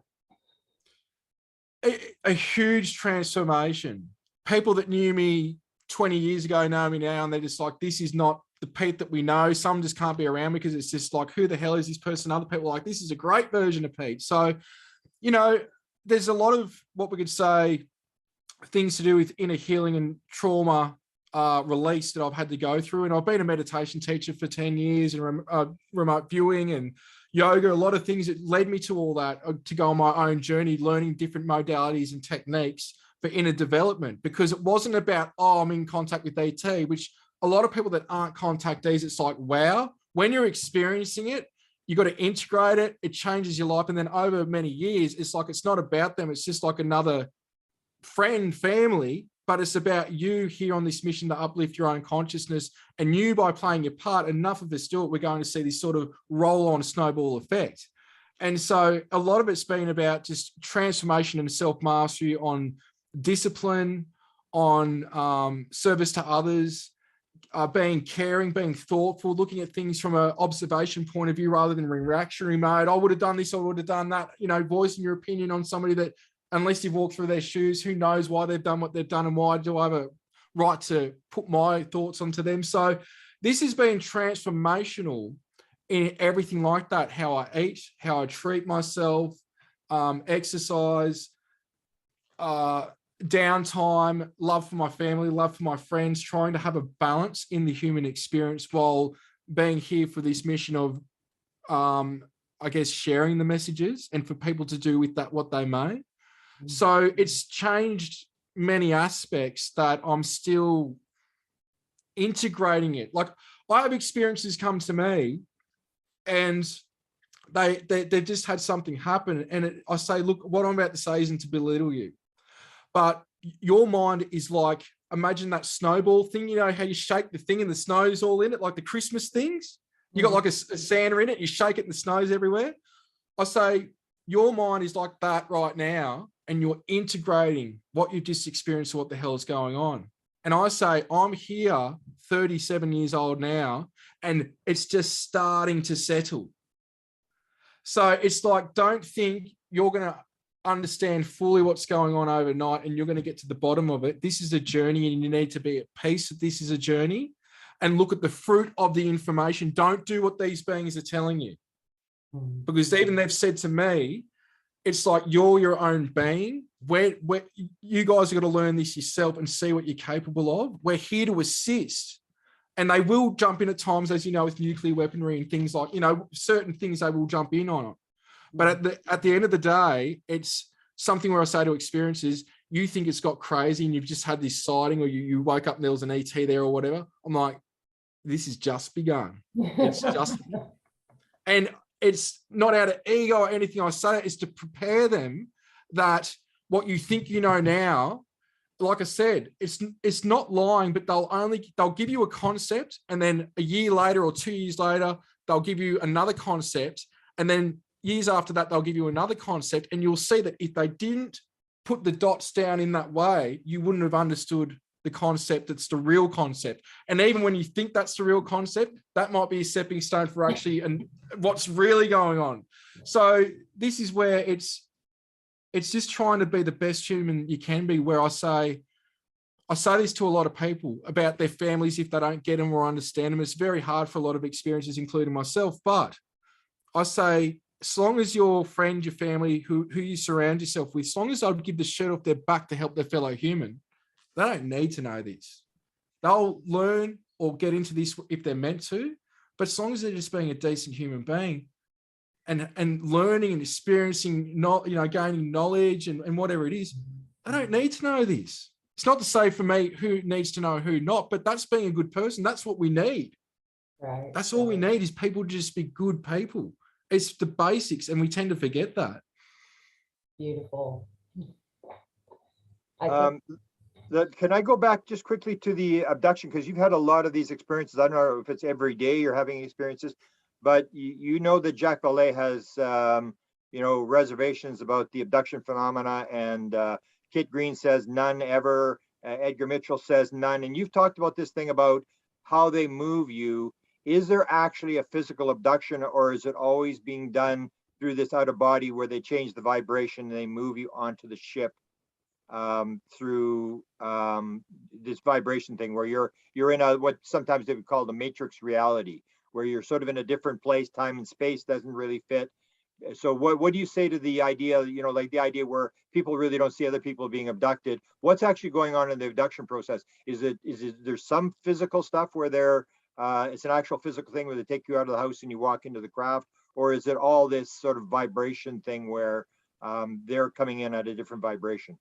Look, I think I showed it in the documentary. I've got landing marks. I had the soil tested. There was cadmium in it that they couldn't explain compared to the control samples as well. So this is where my case has got physical trace and material. It goes on and on. So what I'll say is, and it's a little bit of a joke, not everything's white or black. It's more than 50 shades of gray in the middle. That's good. And it really is. It's a tricky thing to where what I'll say is predominantly it is a multidimensional experience where it can be astrally or they pull the consciousness. But to add to that, like I was saying at the start, they can land the craft on you and they can vibrate you fully into their craft, or they'll just take your consciousness. Now, in some cases, the atmosphere and the smells on the craft, I think what they are is to support that life if it's a physical type thing. And again, I think this is lower dimensional beings that still might be more evolved than us, but they're still lower dimensional beings if they're taking us physically. So it's when you're going to, like I say, the ET stuff, and it's not putting them down either. It's child's play to what's beyond extraterrestrials. Like I said, there's another 90% of realms out there, and there's got nothing to do with planets and stars in those realms. And then you hit the geometric light realm. So I think it's a smaller percentage of the physical stuff. And then it goes into the multidimensional aspect where it's basically astral and psychically. And so I think a lot of people, they are taken aback by the third eye experiences when they start, that they think it was a real experience, but they're having it like a dream, where I say a lot of these dreams experiences, if they're a dream experience, they're not exactly what happened, because their brain can't decode what really happened. So what's happening is, the way they've explained it to me is, you will have an experience. Your body, computer brain's trying to decode it. It can't. It will make up a screen memory that will have information that was symbolic for what really happened. And you're left with that. And you think that that's what happened. No, it's just because you couldn't decode it, that they've brought the information through symbolically for you to be able to translate it and understand it the best that you can. And even then, we're not going to fully understand it. You've got to sort of go with your intuition and gut feeling on it. And that's where it's tricky, because you want truth. You don't want hearsay. So this is where I'll say, for a lot of it, what I think, that's what I've said. What I know as fact is different, but I know that my experiences are real, and I've got a lot to, in a court of law, could prove that, I think. Yeah. Really, if we looked at it neutrally, with the amount of witnesses, the photos, the videos, and the material, it's more to the point to say that, you know, there's things out there that are just hearsay, and yet they could be passed in law, but it's like, here's the stuff. And it's not just me. There are many cases around the world, and researchers like yourself and Jacques Vallée and others that can pull material in and other things that go, look, this is beyond hearsay. This is, you know, look at it. Yeah. Have you been allowed to fly the craft? Have you had that? Because I've had 50 people that I've talked to that had that experience in terms of being allowed to fly the craft.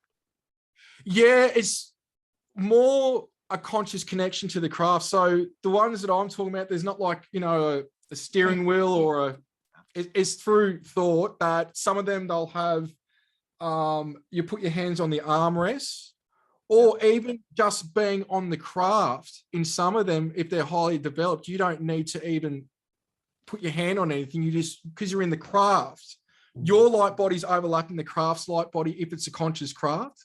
Yeah. So because the light bodies are overlapping, you've got emerging thought with it, and you're basically directing. Yeah. So that's good you described that, because nobody's ever described a wheel. Everybody describes the panel. You put your hand on the panel to become one with the craft. The craft's alive, whatever you think is what the craft does. And that's this consciousness connection, which I'm glad you verified what other people have said the same thing with this, or put your hand on the armrests or stuff like that. It's this consciousness connection, which I think is very simple when you get enough people talking about it, that this consciousness, this craft is like, has a consciousness to it. And that's almost like the idea of the psychedelics, where, you know, people have the ayahuasca and they say, I suddenly realized everything was alive, conscious, and connected. And that is part of what you discover when you're interacting with the beings, that there's this consciousness connection that everybody always leaves out. And until you get into the consciousness connection, you're missing the boat. You're never going to figure it out. And that's what's confusing, because the way people have explained those types of experiences on DMT and ayahuasca is the way that I go up to the geometric light realms. What they're describing is what I experience. And what I'm wondering, and I don't know if there's a test to do it, maybe I produce DMT more than others that can bring on those experiences. But the thing is, when I had these experiences, for example, I've never spoken about this, but I'll just briefly sort of overcap it, that there was two intelligences that appeared to me in my bedroom.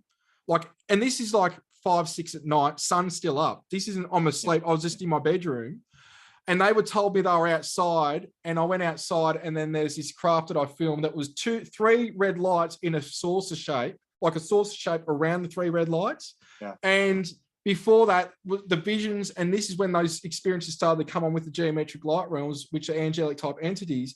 When I researched and I saw artwork, and I said it's like living geometry. It's like a kaleidoscope. You're in a kaleidoscope.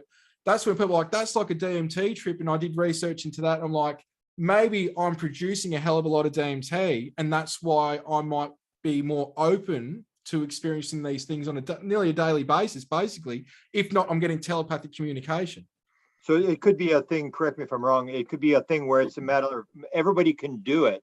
It's a matter of accessing, that you are able to access, you've been taught how to access, and you can access these different levels based upon your knowledge and based upon how much you've done it and stuff like that. But everybody I would have the ability to do. Everyone's got the, so I do, like, I talk to a lot of experiences. I do reading, self-mastery, teachings and things like that. Now, I'm not doing that as a plug. Why I'm saying that is I spent 3.5 years, 8 to 12 hours a day, and all I did was remote view and meditate. I do about 4 hours now.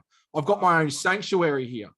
Now, when I got to a breakthrough experience with that, that's where the beings were going, you're going to get this if you do the work. Now, like, you got to dig deep when you do this work. This isn't about experiencing ETs and transdimensional beings. First, you've got to pull all the crap out and the mind chatter and become the observer. And I can tell you, one experience was like a Vipassana retreat, which is apparently the purest form of meditation from Buddhist. I don't agree with all that, but I went there and did it. And for 10 days, you can't look anyone in the eyes. There's no electronics. You can't talk. All you do is you eat and you meditate. I think it's like 12, 14 hours a day. That's all you do, even more if you want. Now, at that point, after a few days, you start to get, and I won't talk about it because they prefer that people go there and just experience what they're going to end up experiencing in that. But that's when you realize your vibration. I'll say that. And because I've done all that work, and I believe the way the beings explained it to me was because I did intense work, 8 to 12 hours a day of just remote viewing and just meditation combined, I jumped forward exponentially quick. And what I believe is any human can experience what I've experienced, but there has to be a point that you get to a point, like most experiences, they start to meditate. They start to do research and look at things like Joe Dispenza and Greg Braden and Bruce Lipton, and the list goes on about what we're capable of healing ourselves and evolving our consciousness. And that's the stuff we really should be teaching in schools, not the curriculum we're looking at, because if we evolve in consciousness, the problem solving capability we've got for all the problems we've got could be sorted like that. Are you optimistic about the future in terms of what's going on in the world and what you know, where our potential is? I think I am an optimistic person, but from what I've been shown and what I know, what we're going through right now has to happen for people to dig deep within and go, we can't live like this and take things to a new level. And it's not through riots and wars and all this, violence that we're going to get this. It's through love and each person being the best person that they can, that this will have a spider web effect. It's like the Maharishi effect. Enough of us do it, there's going to be a frequency change, and we have to see that dark night of the soul before we do it. And look, the way the world's going, the way we treat each other, the way that some civilizations are still living in third world, some of them are actually, like I go to Bali, they've got nearly nothing, but they're the most happiest people on the planet. So it's something where as a collective, but individually, we need to really work on ourselves and look at what's not working. What we're doing is not working. People are going without. The middle class are paying more taxes than anyone. And this is worldwide. It's not to go on about this, but it's like the more that you work, the harder it gets unless you're like a millionaire or a billionaire. And people need medical attention, but yet they can't afford it. It's like, this is crap that shouldn't be going on. Everyone should have their basic needs met. And if they did that, they could follow their passion, their purpose, which the way it's been explained to me, even in the Pleiades, for example, they've got schools, they've got education, but they got drones, droids, and conscious machinery that will do the menial work. And it's not putting people down doing menial work for humans now. We need janitors, we need this and need that. People love doing it, that's great. But in advanced civilizations, there is technology that takes care of that so that people can delve into, on a soul level, what they feel like they're there for and drawn to do and contribute to that civilization. And we really need to swap it from a war industry, not just to a space exploration industry, but also a conscious evolving industry, which takes us beyond the space. Well said. I want to ask you about channeling in a minute, but when you were talking about this, there's a channeler by the name of Paul Selig who talked about this, that in order for you to solve the problem, you have to expose what has been hidden to the light. So it's like you turn the rock over, the little creeper crawlers are coming out, and until they get into the light, you can't change it. So that's a lot of channelers will talk about this, that's what's going on now, the shift.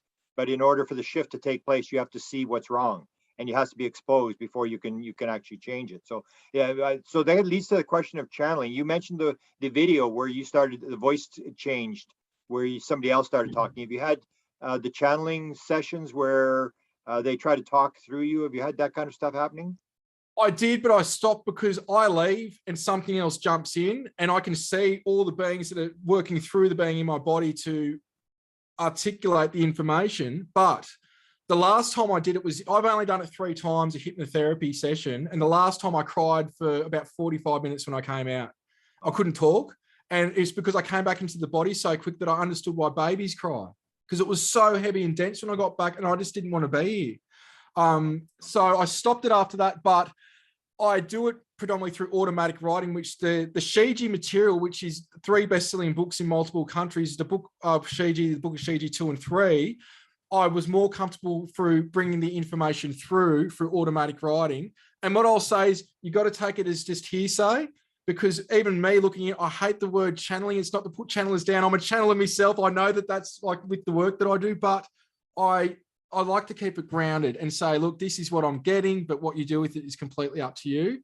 But there's been stuff that they've told me that's ended up being right. And, you know, they prove themselves. Like I say, it's the fruit of the information that you've got to trust and see if it's worthy. If not, put it in the grey area, because we just don't know. So, yeah, that stopped many years ago because of what happened when I came back to the body with that. Though I leave the body and come back, but in that particular instance, it was like I was just smashed back into the body, and I cried for ages. Wow. Fascinating. Yeah. I know that emotion. Have you got another question, Nicole? Or I got one more. Actually, I think I can pull the comedian move where you tie it into the first part of your show. And maybe to wrap it up, you started this with mentioning that image of Kurt Cobain and phasing in and out with the gray, and that tinged for me. Grant and I follow the music a little bit and artists, and we do a series, and I was wondering if you were musical or if you created any kind of art based from your experiences. All right, I pulled down all my music. I did about, I can't even remember how many albums I did. I think probably about 15. I was in the top 10 of the MP3 independent charts for about 4 years. Okay, wow. See? And I was a rap artist, but I did all the music. I did everything. So I can play guitar, I can play drums, I can play piano, I can play bass. And yeah, I had film clips and so you receive is it downloaded inspiration, or were you some of the music was really the lyrics to it was really showing my heart and what humanity are capable of, like what are we doing to ourselves. But then some of it was just, you know, I hanged around gangs, I hanged around bikies and did some crazy stuff in my younger days, and I was a bit of, I think from the childhood, I was somebody that was a bit rough because I was bullied a lot, and then I became bully to bullies for a period there. And that was part of the human experience, was like experiencing what I did. So that was like gang life was tied in with my music, because everyone wanted me to get out of being crazy to get into my music, because it's like, Pete, you're the maddest drummer, you're great at guitar. It's like, you shouldn't be hanging around this, doing this. Like, and so they actually helped me get into where I got to with my music. And then before 2010, when their sightings started up, where they continued, I left Hollywood on the Gold Coast, came back to Albury, and I was like, I don't know what is going on in my life. And that's when everything started up. And I did an album since then. I did 2 albums since then. But recently I was just like, I'm pulling it all down. It's just, I'm over it. I don't need, it's what was great for one time. I don't need it anymore. So I pulled everything down. There's still stuff you'll find out there. There's stuff that you'll find out there, but that is something that so many musicians, actors, artists, I think it's because they're using the part of their brain that's like creative, that they're open to the experiences on a biological computer level. We just did an interview with an artist that does conscious connected art, group art, where they create together. And so I was wondering if maybe you tapped into that field to create your music, or I don't know, what is a theme? It seemed like everybody we talked to had a painting of a hummingbird for a while, like it was Chris Bledsoe, everybody, you know, things like that. So, or owls. Yeah, owls. I think you talked about owls in the documentary, and maybe clowns as a screen image. Like, do you think that's a mistake? Like, they didn't realize, like, clowns are supposed to be happy, that'll make them feel good, and then they scares the crap out of them. Cultural thing where clowns are scary and they freaked us all out. Like, well, I've had experiences with big owls as well as the normal owls. And I was on a show years ago with Mike Clellan talking about that, because he's had his stuff and then everyone else. And I was just like, man, like, you know, like my brother, I said, man, there's like this, 3.5, 4 foot owl. There was a few of them I've seen now. And he's like, man, owls don't get that big. And I'm like, dude, the massive owls. And yeah, I had sightings when these owls approached. Wow. So Grant, it was the other Peter, Hollywood Peter, that had like the 4 foot owl in his bathroom, right? Chris Peters, who's Barbara Streisand's There you go. stepson, who's also a musician, artistic. His father ran Columbia Pictures. He told me the story about the 5 foot owl, and it was in the bathroom. I said, 5 foot owl? He said, yeah. My wife came screaming out of the bathroom, and she said, there's an owl here. And I went running in, and it was 5 feet tall. It was sitting on the bathroom counter. I said, it was 5 feet tall, because you always hear Mike Cloud talking about the 4 foot owls. I said, you sure it was 5 feet? He said, yeah, it was 5 feet tall. I went and get my camera. I came back and it was gone. So you're in good company. And I think that's the thing. There's actually a woman now out of Toronto, a producer out of Toronto, that's actually doing, and I'm helping sort of give her the leads on all this stuff. She's doing music and UFOs, and all the people, the famous musicians that have the UFO connections. If you know the Rolling Stones, Ronnie Wood from the Rolling Stones, his wife is an environmentalist. Her and her husband had a massive sighting. Her son and her had a sighting on the Stones plane, where the thing came down the side of the craft and stuff. And he's an environmentalist. He started a nonprofit to get plastics out of the ocean. And so you see this sort of thing, this connection. And the way I always describe it is you have your left brain, which is your little ego voice. That's what causes the signal to be, you can't pick up the signal because the noise is in the way. And once you quiet your left brain, your ego, with meditation or whatever technique you're using, you suddenly pick up the right brain, which is in top of the universe. And most musicians are very right brain. They're not very, language oriented. They're more into art. And you see, and you, maybe I can ask you this question about the beings, that they'll talk in symbols. So it's not really a logical thing. They're using symbols to talk to you. And that's right brain. Yeah, so instead of a name, sometimes they'll project a symbol, and it's like if you project or imagine this is a way of calling or connecting with me through telepathy, or that I'm acknowledged by like a name. But to add on to that too, the way they explain it to me is from the light body, which is again like a toroidal field. They said information, because that's tapped into the unified field, and we transfer in our communication from light body to light body. And they'll show me that it comes down through the crown chakra, through the right side of the brain, and then it's like filtered out again, and then left is what's left. But if you can get this part, you're getting it less filtered. So it depends. If you're operating more in right brain, you're going to get more of the pure information. But it's more like when they're communicating, it might be, as an example, you're on the right path in life. That comes through as it's like a concept, an epiphany concept, idea, a feeling, and knowing to see how it comes through. And you can get imagery and see how you're doing great. But why you're doing great, the actual in-depth, that it's like you're getting a chapter heading, which is the word words, you're on the right path. The rest of the information, which is the paragraphs of the chapter, that information sitting in the light body and come through 15 minutes later, a day later, whatever, it finally integrates. So they'll show me how it's transferred even on a universal level, where a being can be in another planet somewhere else if they're evolved enough to do this, and they can even buy like part of their consciousness to manifest in front of you, or they can project the information from there to your light body here, because it's like all light bodies have a symbiotic relationship through the unified field. I hope I'm explaining that okay. Yeah. There's actually, I just gave the link to the woman from Toronto with the red rocker. What's his name, Nicole, the musician?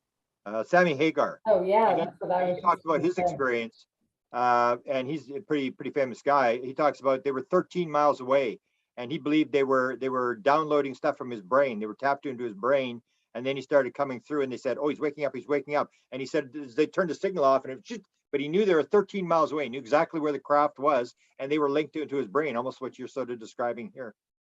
Well, they're amazing with what they can do. They've shown me that, like, depending again on the level of consciousness, when I'm filming the crafts, and I've spoken about this, I used to get vertigo when this started. I would see on the craft, it's like my mind's connected to their mind. I can see what's going on in that craft while I'm on the ground filming the craft. And other times they've connected with me and they've gone, well, we can see what an entire suburb or a city is seeing at the exact same time through everyone's human eyes. They can perceive that. Wow. And I think some of them can even do it on a planetary level. It just depends on what they're operating on. And that's where I was like, it's enough for me to take in what I already experienced, taking it to that level. I've got enough to process with my own experience, let alone a whole suburb or a whole city. But yet that's what they can do. Right. And to me, in my mind, that's what we will be like when we move more towards a human collective. We will have that ability, I think, at play. So I think it's beautiful. Grant, Definitely. do you have anything you want to wrap up with? Well, sort of to close, I've got two things. Can you maybe talk about, as an experiencer who I think has got pretty close connection and a lot of connection, there's a lot of experiencers running around who just sort of woke up. They're trying to figure out what's going on. So what advice would you give them if suddenly they realize something's going on here and I need to figure out what's going on? What kind of 1, 2, 3 steps should they take to try to unravel what's going on without freaking out? First thing is knowing that you're not nuts. Sort of gauge who you can't talk to. And it's not to sort of just some people just aren't going to get this. And there may be research groups or contactee groups or even groups online that you can start to talk with. Unfortunately, I see a lot of them collapsing because of ego within those things. So I've never really been, the only group I've ever been part of is ESETI. And that's not even a group or anything. It's like, there's no membership, no nothing. But it's like, there are conferences you can go to that you'd be surprised just through synchronicities and events. You might even meet somebody at a cafe while you're having a coffee one day and they say something, you get to start talking. There'll be people present themselves, they'll present themselves and you'll know who you can not talk to, almost what we could say is soul family. They come into the picture. I went many years alone with this and I didn't know what to do, but eventually people will come into your life. I think the first thing is trying to ground yourself, not trying to research everything, just go with what is led to you. Of course, look at everything. If you want to look at crop circles, ghosts, geometry and 4, 3, 2 and whatever, look into it, but don't try to become an expert on everything. Go with what comes across your plate. And I think on top of that, don't think you know what's going on. Because what I'm saying is when you find information out and you think that's what's going on, go, I think that's what's going on. Don't say this is what's going on, because what will happen is, again, that's a stepping stone for something greater. Let the experiences and synchronicities and evidence lead you where it's going to lead you. Otherwise, you end up being somebody that will project yourself onto others. And what I mean by this, I'll give you an example. Many years ago, I was on Australian Morning News TV and I talked about the Disclosure Project, astronauts, military witnesses, because I knew they wouldn't believe me. Even the evidence, nobody's going to believe me at the end of the day. Those that do, that's okay. But great claims call for great evidence, which has taken me 10 years to even get to the point where I'm going, yeah, this is getting there, sort of.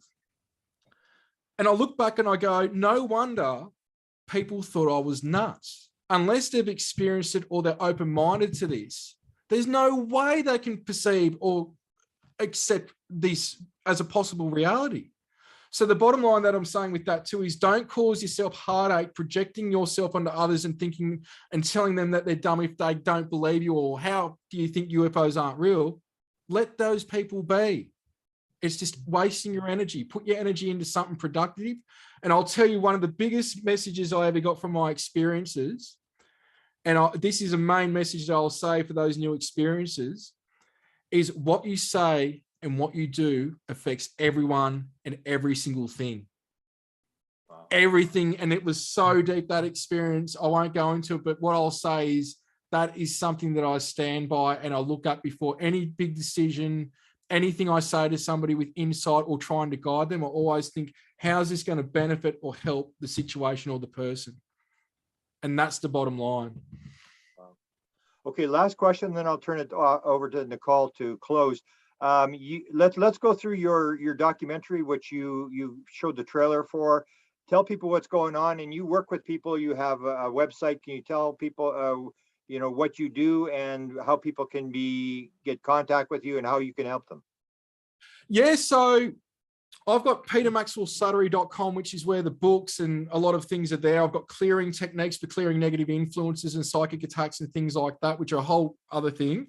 I've also got ECETI Australia, which I've had for years. So that's like a sub thing to James Gilliland. And that's under now Jaya Sanctuary, which is my sanctuary where I'm on 6 acres here in beautiful Victoria, Australia.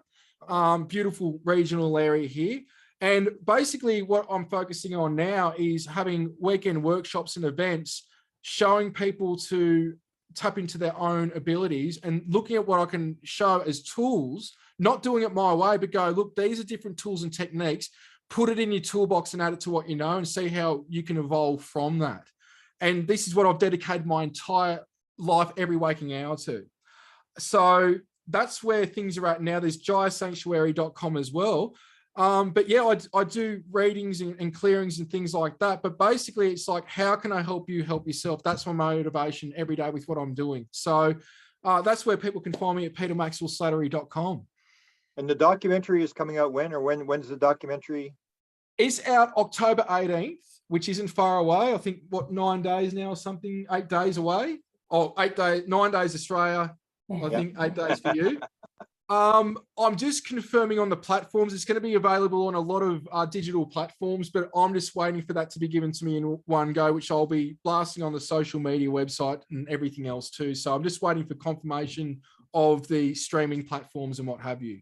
Beautiful. Just those links, and I'd like to share them around. I really enjoyed the music in it as well. Like, I thought that was done very well, of the different craft you have flying in the sky and the music in the background. It was good.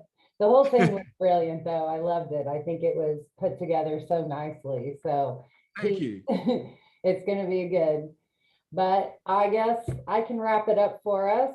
I'm Nicole Sackage here, broadcasting from Corn Country in the Midwest. I'm with Grant Cameron in Canada and our new friend Pete Slattery down in Australia. Thank you so much for joining us tonight. And I'd love to have you back sometime soon. And we can continue this conversation. I think it needs to be ongoing. So thank you so much, Pete. No worries, Grant, Nicole. Thank you so much for this comment. I've had a ball. I really have. And just, yeah, thank you for doing this with me. You're very welcome. Thank you. And I think you'll get some positive feedback, because a lot of the people who watch are into consciousness. Because as you probably know, I made the shift about the same time as you, 2012. And so there's a lot of people who are into consciousness who watch the channel. So you should get some reaction. Yeah, Right. Thank you. Thanks, everybody.